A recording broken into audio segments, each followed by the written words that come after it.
Shalom. Call Halal Yahweh Shalom Shai Bashim Rakakwadash. Double honors unto the apostles and the elders. Salutations to all my fellow laborers doing this work in truth and sincerity, risking their lives and their freedom to do so now more so than ever.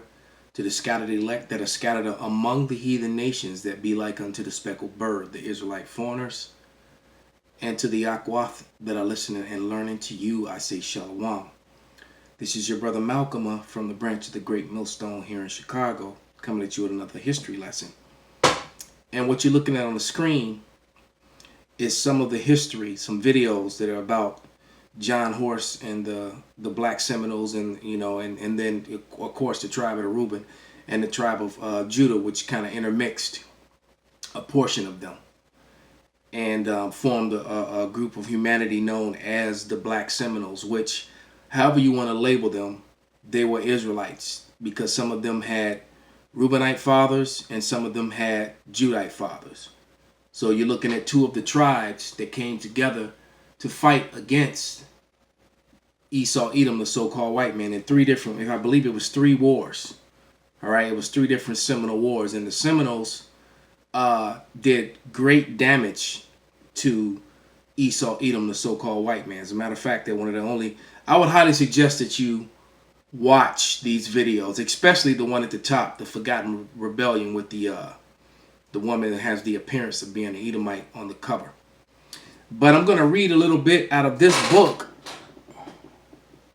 The Hidden Heroes, or Hidden Heroism, Black Soldiers in America's Wars, because it's going to take you all the way back to the Buffalo Soldiers, all right? And then how some of the soldiers, some of the Reubenites, the so-called Black Seminoles, were actually recruited into Esau's army, and how foolish we many of us have been, to serve Esau, Edom. But it did say, in the land of your captivities you would serve other gods, and Esau made himself a god, man. All right, he did. But this is page 44. At 43, I'm going to read a little bit from 42, 43, and 44. All right, and I'm going to start at the top of 43, and it says, there could be no question about the loyalty, discipline, military accomplishments of these black soldiers. Some who enlisted were running away from criminal past, and not a few had histories of drinking heavily. But look at the conditions they had just come out of. But after a few years, the Buffalo Soldiers had lower rates of desertion and drunkenness than white regiments, and they rapidly won many battle honors. The 9th Cavalry shocked the army by reporting not a single desertion for a 12-month period, undreamed of record in these hard times. And one of the New York Times actually took note of. As early as 1870, a sergeant from the 9th Cavalry won the Congressional Medal of Honor, an award that was later given to almost a score of black soldiers. The score is 20 for those of you who don't know. During these years of service in the West, they fought hundreds of battles against the Cheyenne in the North, against the Apaches in the South, and with Mexicans in the rustlers and rustlers in between. So they was using Jake against Jake, because it really takes Jake to defeat Jake.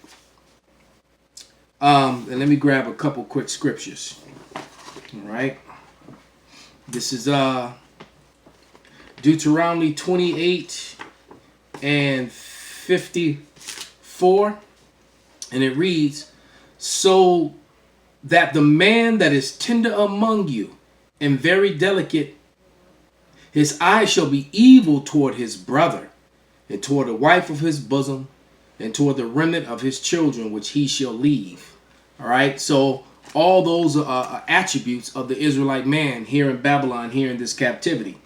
Evil eye toward his brother, evil eye toward his woman, and toward his children, and he shall leave. All right, and and of course, a lot of that leaving was orchestrated by Esau, Edom, but no one wants to talk about that part.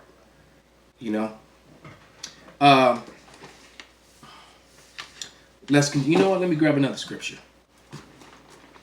Let's go to the book of Amos 9 and 11. All right, and it reads, In that day will I raise up the tabernacles of David that is fallen, and close up the breaches thereof, and I will raise up his ruins, and I will build it as it in the days of old. So that union between Judah and Reuben, and their crazy defeats over superior numbers against them, against Esau Edom, just to show you how weak Esau Edom was. And then when I'm going to read some of the descriptions that these white soldiers gave of them. All right, but that was just a taste of what's to come. Now that the northern and the southern kingdom has rejoined together, now that you have Negroes, Latinos, and so-called natives, you know, all these bywords that have actually come together spiritually. You wait until the Lord lift them up. The house, the tabernacle of David, is being built up right before your face. And a lot of you scoff at the men of the Lord, at the prophets. But the prophets are also warriors in the Lord's army, man. Remember, when Moses went to the Pharaoh, he told Pharaoh that the Yahweh sent him and told him to let go of his armies, man. All right, so let's continue reading. It says, after the eventual defeat and forcible relocation of the Seminoles, which is a lie. This is fabricated history, because the Seminoles didn't lose in battle. They actually made a deal with the Seminoles, and the Seminoles made a deal to go to the reservation so that no more wars would be fought. So they didn't lose that. So this is a lie. You can watch that any of those videos on the screen, and then the history will be broken down to you. All right, the so-called white man was forced to make a deal with the Seminoles and the black Seminoles. All right, so I'll continue reading anyway, but it says, after the eventual defeat and forcible relocation of the Seminoles, hundreds of their black allies, see, they're not even making a mention of the black Seminoles. You're looking at the history on the screen. All right, but they're making a separation, and there was no separation. They blended together and made one tribe out of two. And like I said, some of the people in the tribe had Reubenite native fathers, and some of the people in the tribe had Judite fathers. All right, as simple as that. So some of the Reubenites came out looking like so-called black men, and vice versa. All right, that's why they had in the 1800s, they had the census thing going on. And these census numerators, what they did was, you see John Horse, that's a drawing of him on the third video from the top. That's an artist's sketch or rendition of John Horse, and he looks like a so-called Negro. All right, but nevertheless, what they did was, a lot of these Native Americans, a lot of the Native Americans did look like Negroes, and you know, out the get-go, they were copper-colored people, and some of them had woolly type hair, and there are plenty of images of them that are still around to prove that. Okay. But what they would do was that the census numerators would, they reassign their race basically. All right, they registered them as, they registered natives as Negroes. If you looked Negro, then they labeled you a Negro. All right, and you wouldn't want a Negro at all. All right, so there's a lot of so-called black people walking around America today that are really of the Northern Kingdom. They're really so-called Native or so-called Seminole. All right. It says, hundreds of black allies went with them to the Indian Territory, and scores of men became uniformed scouts in the 9th and 10th Cavalry. Their white officers regularly described them as superlatives, as extraordinary, uncanny, superhuman, and excellent hunters, and trailers, and splendid fighters. In 1875, one of these scouts, John Ward, received a Congressional Medal of Honor for riding back through heavy Indian rifle fire to rescue an unhorsed commanding officer. Soon after, Scout Payne received the same highest honor, being prescribed by his commander as displaying habitual courage and more cool daring than any scout I have ever known. All right, but you know, that was to no avail, because let's listen to this. It says right here, even settlers who had been saved from Indian raiders by black soldiers often express little appreciation and openly call for the niggers to be replaced by white soldiers. Can you believe that shit? You come riding in and risk your life, killed your own brother to save this damn devil. Man, wow. It says no matter how impoverished and uneducated the white settlers may be, they reserve the right to discriminate against black soldiers. And on several occasions, black soldiers were shot and killed by white men who were never brought to justice. So that's why you should never go and serve in this man's police force and his army and his none of that. None of that. All right? Nothing that puts your life at risk as far as violence. You know, as being shot at or having to shoot or being blown up or any of that. Let me read that again. It says, even settlers who have been saved from Indian raiders by black soldiers often express little appreciation and openly call for niggers to be replaced by white soldiers. No matter how impoverished, uneducated white settlers might be, they reserve the right to discriminate against black soldiers, and on several occasions, black soldiers were shot and killed by white men who were never brought to justice. All right? Never. Page 44. No longer of monetary value to the former masters, black could now be killed without concern of financial loss. In fact, during the last 2 decades of the 19th century, the number of lynchings far exceeded the number of lawful executions for capital crimes. Yeah. Let's grab a scripture, man. For you want to go to the military, type guys. This is wanting to fit in. All right, and I'm going to read some examples of that in a second after I read this scripture. But this is Jeremiah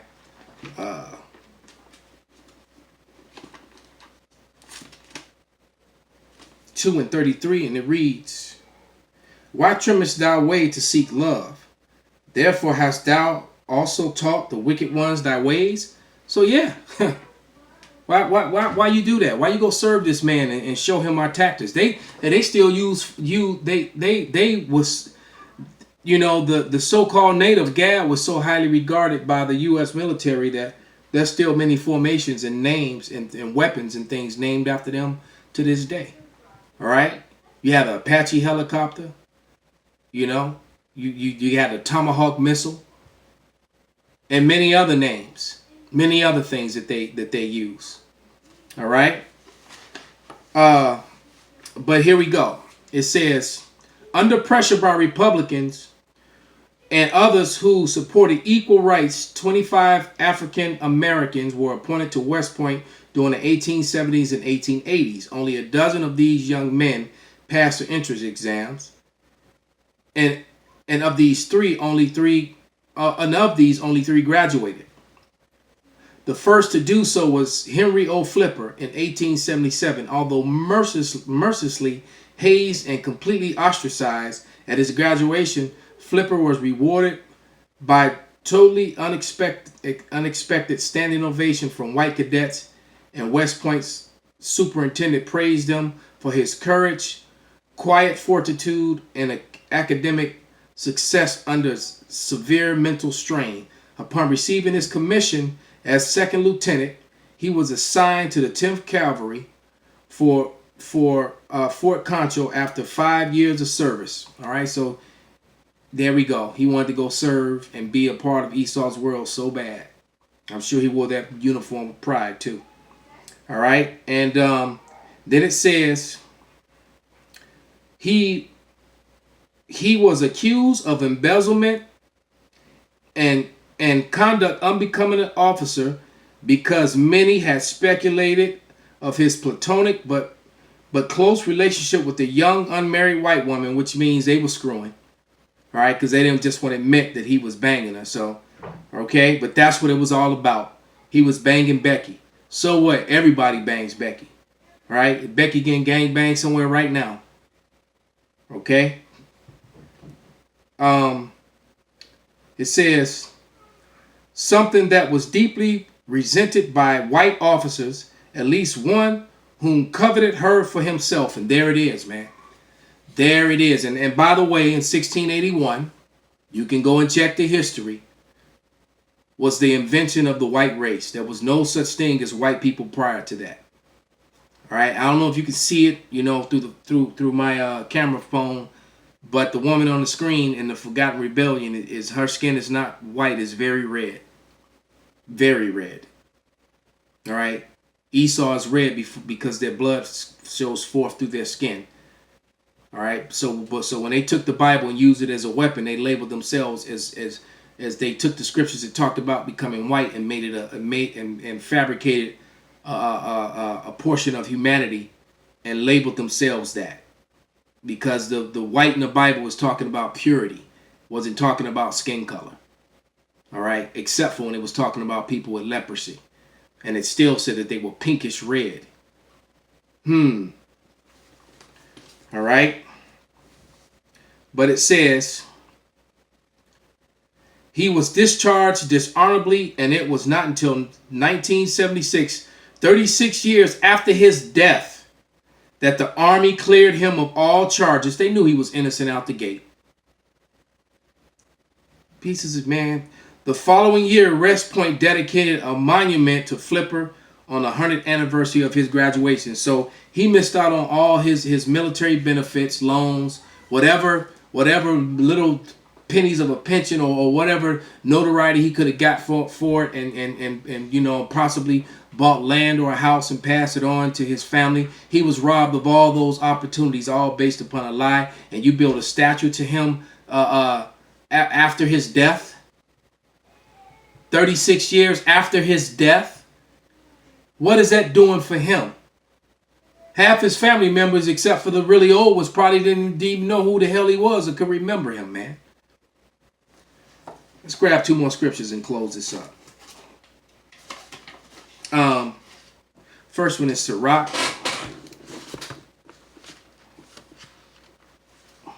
1 and verse 29, and it reads, "Be not an hypocrite in the sight of men, and take good heed that thou speakest. Exalt not thyself, lest thou fall and bring dishonor upon thy soul.